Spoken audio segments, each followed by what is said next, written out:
नमस्कार, जोहार आप सभी साथियों का एक बार फिर से स्वागत है हमारे चैनल पीसीएस फाउंडेशन पे। आज हमारा झारखंड जीके का क्लास नंबर दूसरा है, जिसमें सीजीएल में लगभग 120 नंबर के सवाल आएंगे, यानी कि 40 प्रश्न होंगे कुल झारखंड जीके से। तो चलिए, अब कितना महत्वपूर्ण होगा आप खुद ही जान रहे होंगे, और इसी को देखते हुए हमने यह सीरीज स्टार्ट की है। आज क्लास नंबर हमारा दूसरा है और देखते हैं इसमें क्या खास है।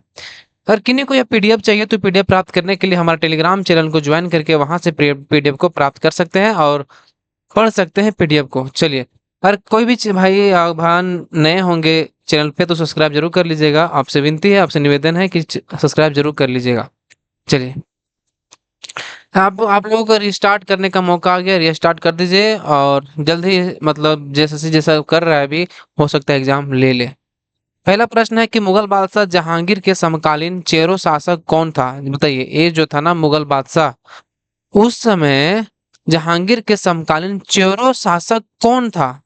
बताइए, मुगल बादशाह जहांगीर के समय जो है चेरो शासक कौन था? तो ये जो है ना भाई साहब, ये सहबल राय और अनंत राय दोनों थे। ठीक है ना? सहबल राय तो जानते हैं ना कैसे क्या किया था उसको। चलिए, आप लोग मालूम होगा।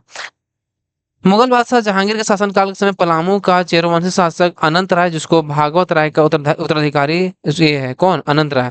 तथा 1612 ईस्वी में अनंत राय के मरणोपरांत सहबल राय पलामू का शासक बना। अनंत राय जब उसकी मृत्यु हो गई तब वो शासक बना कौन? सहबल राय।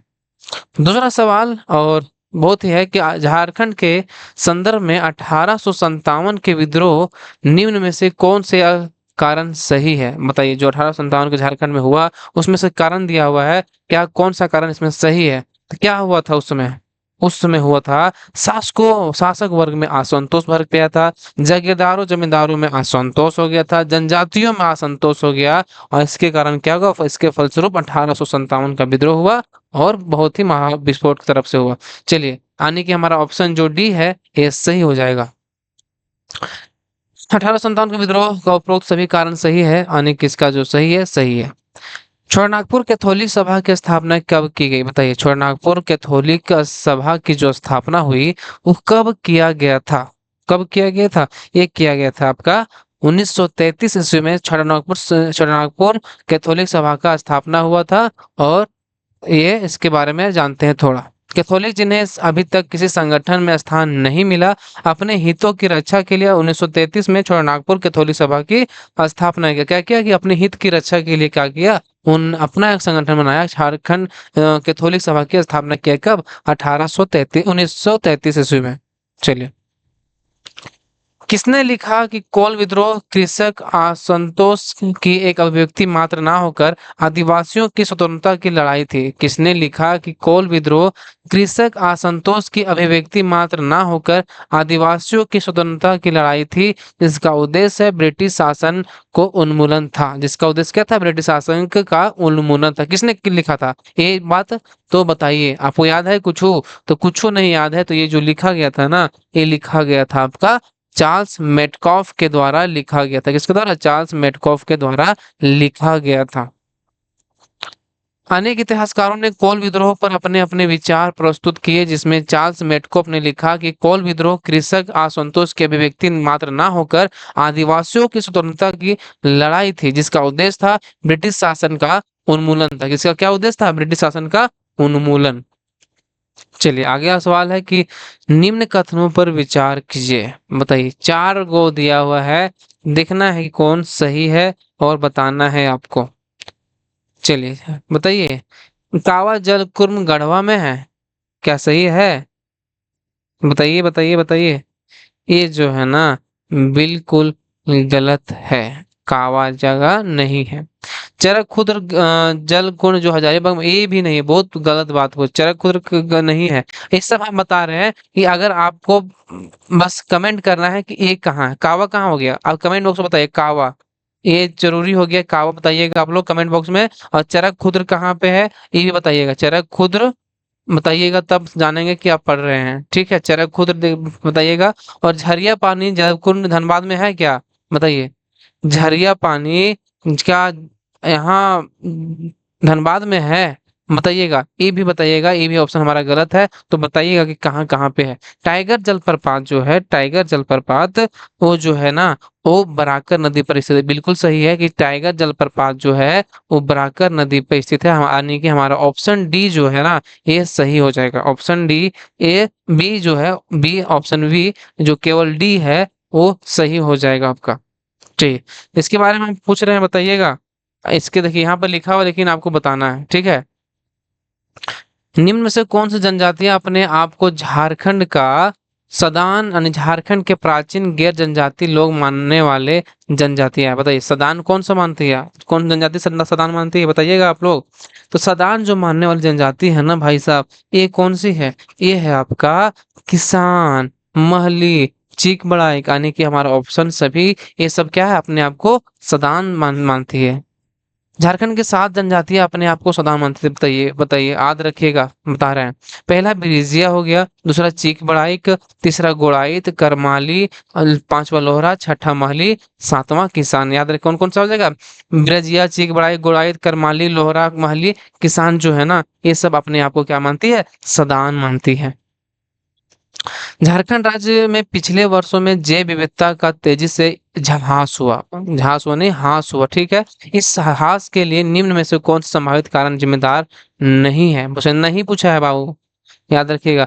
ह्रास, ह्रास, ह्रास, ह्रास होगा, झांस लिखा गया। चलिए, झारखंड राज्य में पिछले वर्षों में जैव विविधता का तेजी से ह्रास हुआ, इस ह्रास के लिए इनमें से कौन सा संभावित कारण जिम्मेदार नहीं है? तो किसका जिम्मेदार नहीं है, तो बता सकते हैं आप लोग? बिल्कुल बता दीजिएगा। सड़कों के निर्माण से क्या जैव विविधता ह्रास होगा? इससे होगा।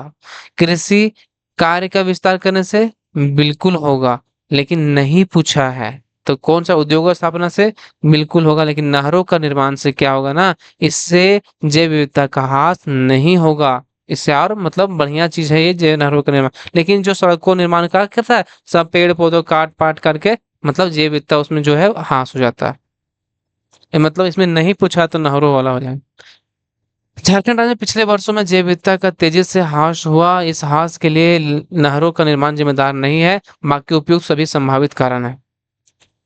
इंडियन ब्यूरो ऑफ माइंस की एक रिपोर्ट के अनुसार भारत में उपलब्ध खनिजों के संचित भंडार लगभग कितना प्रतिशत झारखंड के पठारी भाग में केंद्रित है? पूछा है, इंडियन ब्यूरो माइंस की एक रिपोर्ट के अनुसार भारत में उपलब्ध खनिजों के संचित भंडार का लगभग कितना प्रतिशत भाग झारखंड के पठारी भाग में केंद्रित है? बताइए बताइए बताइए बताइए। ये जो है ना, 30 से 35% भाग जो है ये केंद्रित है झारखंड के पठारी भाग में। इंडियन ब्यूरो ऑफ माइंस की एक रिपोर्ट के अनुसार भारत में उपलब्ध खनिजों का संचित भंडार लगभग 30 से 35% झारखंड के पठारी भाग में केंद्रित है। भारत में जितने खनिज का उत्पादन होता है उसका लगभग 40% भाग जो होता है ना, वो झारखंड में होता है। आर्थिक सर्वेक्षण रिपोर्ट 2022-23 के अनुसार वर्तमान में झारखंड में कुल विश्वविद्यालय की संख्या कितना है? याद है आपको? जो आर्थिक सर्वेक्षण 2022-23 के अनुसार जो पूछ रहा है कि वर्तमान में झारखंड में कुल विश्वविद्यालयों की संख्या कितना है? बताइए कितना है? ये जो है कितना है? 36 है। गिना है आपको? चलिए एक करके गिना देते हैं। वर्तमान में जो है 36 है। और किस प्रकार की स्टेट प्राइवेट यूनिवर्सिटी जो है, स्टेट प्राइवेट यूनिवर्सिटी के गो है? 16 गो। स्टेट पब्लिक यूनिवर्सिटी 12 गो। इंस्टीट्यूट ऑफ नेशनल इम्पोर्टेंस ये कितना है? ये 5 गो है। डीम्ड यूनिवर्सिटी 1 गो। स्टेट ओपन यूनिवर्सिटी 1 गो। सेंट्रल यूनिवर्सिटी 1 गो।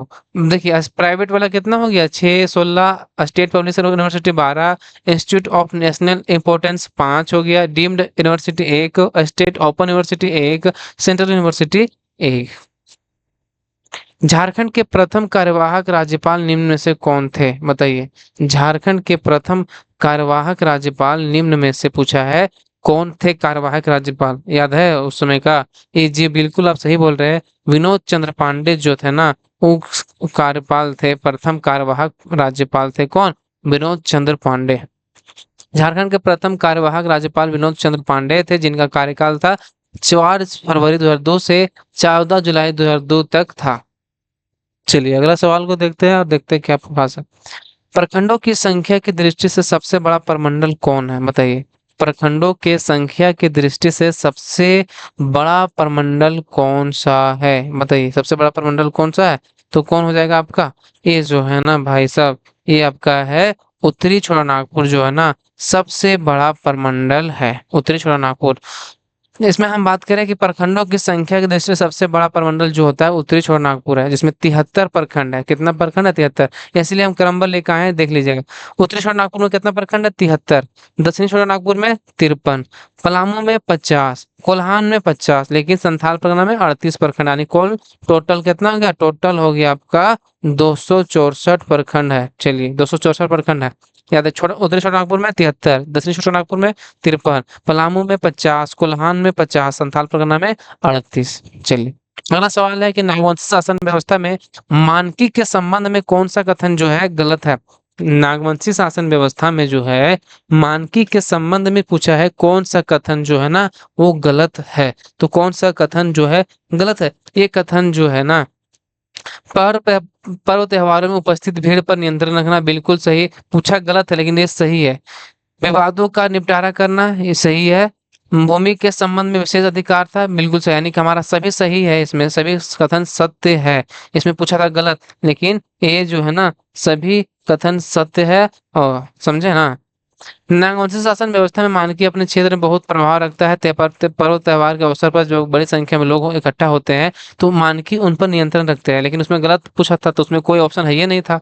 और विवादों का भी निपटारा करते हैं। भूमि पर राजा या उनके अधीनस्थ जागीरदार बिना पढ़ा पंचायत की अनुमति में लगान वृद्धि नहीं करते हैं। चलिए, अगला सवाल है आपके सामने कि नारायणपुर का किला, जिसे नवागढ़ का किला भी कहा जाता है, निम्न में से किस जिले में स्थित है? नारायणपुर का किला, जिसे नवागढ़ का किला भी कहा जाता है, निम्न में से किस जिले में स्थित है? बताइए, किस जिले में स्थित है? ये स्थित है कहाँ पे? लातेहार जिला में यह स्थित है। याद रखिए, कहाँ पे स्थित है? लातेहार जिला में। नारायणपुर का किला लातेहार जिला के नावागढ़ में स्थित है, होने के कारण इसे नवागढ़ का किला भी कहा जाता है। इस किले का निर्माण है जो चेरो वंशी शासक भागवत राय के लेखपाल जॉर्ज दास ने करवाया था। भागवत राय के एक लेखपाल थे, जॉर्ज दास ने यह निर्माण करवाया था। अंजन ग्राम मंदिर जो गुमला में के अंजन ग्राम में स्थित है, अंजन ग्राम मंदिर जो गुमला के अंजन ग्राम में स्थित है, निम्न में से किस भगवान की मूर्ति प्रतिष्ठापित है? बताइए बताइए बताइए बताइए। ये जो है ना, ये आपका कौन सा हो जाएगा? ये हो जाएगा शिव और हनुमान दोनों की मूर्ति वहां पे है। शिव और हनुमान दोनों की मूर्ति है वहां पे। चलिए, अगला सवाल है कि अंजन ग्राम मंदिर जो गुमला जिला के अंजन ग्राम में स्थित है, यहाँ अंजनी पुत्र अर्थात हनुमान का जन्म स्थान माना जाता है। जो यहाँ पर है ना, अंजनी पुत्र हनुमान का जन्म स्थान माना जाता है। यहाँ अंजनी के अलावा शिव एवं नकटी देवी की मंदिर मिलते हैं। नकटी देवी की यहाँ मंदिर मिलते हैं, याद रखिएगा। अगला सवाल है कि जापी मुंडा जनजाति में गाए जाने वाला लोकगीत है। जापी मुंडा जनजाति में गाया जाने वाला लोकगीत है, यह लोकगीत निम्न में से किस प्रकार का है? जापी मुंडा जनजाति में गाए जाने वाला लोकगीत है, यह लोकगीत निम्न में से किस प्रकार का है? तो ये जो लोकगीत है ना, ये प्रकार है, कौन सा प्रकार है? ये आपका हो जाएगा कौन सा?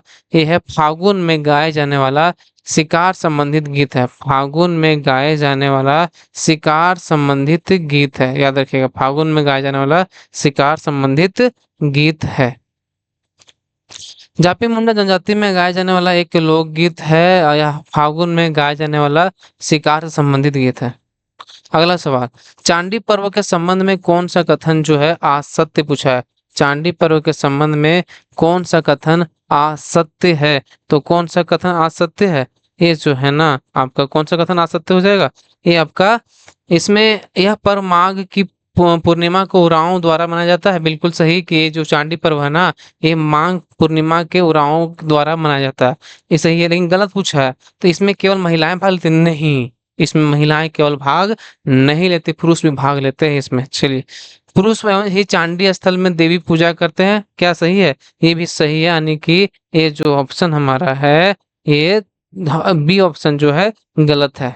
सही है ना? ये जो बी ऑप्शन है बिल्कुल गलत है, बाकी ये दोनों सही है। इसमें असत्य पूछा था। चूंकि इस पर्व में केवल पुरुष ही भाग लेते हैं, इसीलिए चांडी स्थल में देवी पूजा पुरुष करते हैं, यानी कि ये महिलाएं इसमें भाग नहीं, पुरुष भाग लेते हैं, समझे ना। संथाली भाषा के लिए औलचिकी लिपि का आविष्कार पंडित रघुनाथ मुर्मू ने कब किया? संथाली भाषा के लिए औलचिकी लिपि का आविष्कार पंडित रघुनाथ मुर्मू ने कब किया? संथाली भाषा के लिए औलचिकी लिपि का जो आविष्कार है पंडित रघुनाथ मुर्मू ने कब किया? ये जो किया था आपका, कब किया था? ये किया था 1941 में, यह किया 1941 में। चलिए याद रखिएगा। चलिए अगला सवाल है, संथाली भाषा के लिए औलचिकी लिपि का आविष्कार पंडित रघुनाथ मुर्मू ने 1941 ईस्वी में किया। कब किया? 1941 ईस्वी में किया। अगला सवाल है कि निम्न में से कौन स्कूली शिक्षा एवं साक्षरता विभाग के अंग है? बताइए। इसमें पूछा है कि कौन सा इसमें स्कूली एवं साक्षरता विभाग के अंग है, तो कौन सा हो जाएगा? तो इसमें जो है जैक भी है, जेट भी है, झारखंड शिक्षा परियोजना परिषद भी, यानी कि हमारा सभी ऑप्शन जो है सही, यानी कि झारखंड अधिवक्ता परिषद रांची, झारखंड उच्च न्यायालय ने न्याय, झारखंड शिक्षा न्यायाधिकरण, झारखंड शिक्षा परियोजना परिषद। अगला इसमें बारे में देखते हैं कि स्कूली शिक्षा एवं साक्षरता विभाग के अंग निम्न है, जैसे कि झारखंड अधिविधि परिषद पहला हो गया, दुर्गा दूसरा है झारखंड शिक्षा न्यायाधिकरण यानी जेट, झारखंड शिक्षा परियोजना परिषद यानी जेपीसी ये भी हो गया आपका, राष्ट्रीय माध्यमिक शिक्षा अभियान ये भी हो गया, झारखंड शैक्षिक अनुसंधान एवं प्रशिक्षण परिषद जो है जेसीईआरटी ये भी हो गया, विभाग है ये सब। राज्य मध्याह्न भोजन प्राधिकरण ये भी आपका भाग है। चलिए याद रखिएगा आप लोग। स्पेशल जूरी मोशन अवार्ड से सम्मानित फिल्म झरिया किसके जीवन पर आधारित है? बताइए, बहुत ही महत्वपूर्ण सवाल लेकर आए हैं कि स्पेशल जूरी मोशन अवार्ड से सम्मानित फिल्म झरिया किसके जीवन पर आधारित है? झरिया किसके जीवन पर आधारित है? ये है पद्मश्री सिमोन अराव के पर आधारित मूवी है, जिसे जल बाबा भी कहते हैं, याद रखिए जल बाबा के नाम से भी जाना जाता है। पद्मश्री सिमोन और राम जीवन के एक कार्यों पर आधारित फिल्म झरिया को दिल्ली में आयोजित कार्यक्रम में स्पेशल जूरी मेंशन अवार्ड से नवाजा गया। चलिए, करो या मरो अंग्रेजों हमारी माटी छोड़ो किसका नारा दिया गया था? बताइए, बहुत ही महत्वपूर्ण प्रसिद्ध नारा है, करो या मरो अंग्रेजों हमारी माटी छोड़ो। एक का नारा निम्न में से किस विद्रोह में दिया गया था? ये जो विद्रोह दिया गया था, कब किसके में दिया गया था? ये संथाल विद्रोह में दिया गया था। ये करो या मरो अंग्रेजों हमारी माटी छोड़ो, याद रखिएगा। वर्ष 1855-56 में हुए संथाल विद्रोह का नेतृत्व चार मुर्मू बंधुओं सिद्धू कान्हू चांद भैरव ने किया था। ठीक है, सिंधु ने नारा दिया कि करो या मरो अंग्रेजों हमारी माटी छोड़ो, किसके द्वारा दिया था? सिद्धू के द्वारा।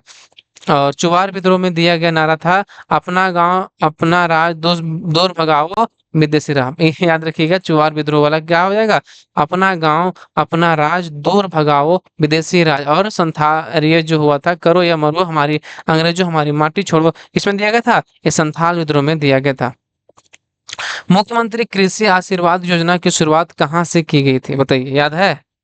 याद तो नहीं होगा। ये जो है ना, इसकी शुरुआत रांची स्थित हरमू मैदान से इसकी शुरुआत की गई थी। किसका? जहाँ किस कृषि आशीर्वाद योजना की शुरुआत रांची के हरमू मैदान से किया गया था। उपराष्ट्रपति वेंकैया नायडू द्वारा झारखंड के 10 अगस्त 2019 को मुख्यमंत्री कृषि आशीर्वाद योजना का शुभारंभ किया गया। उपराष्ट्रपति द्वारा रांची में स्थित हरमू मैदान में योजना का प्रारंभ किया गया।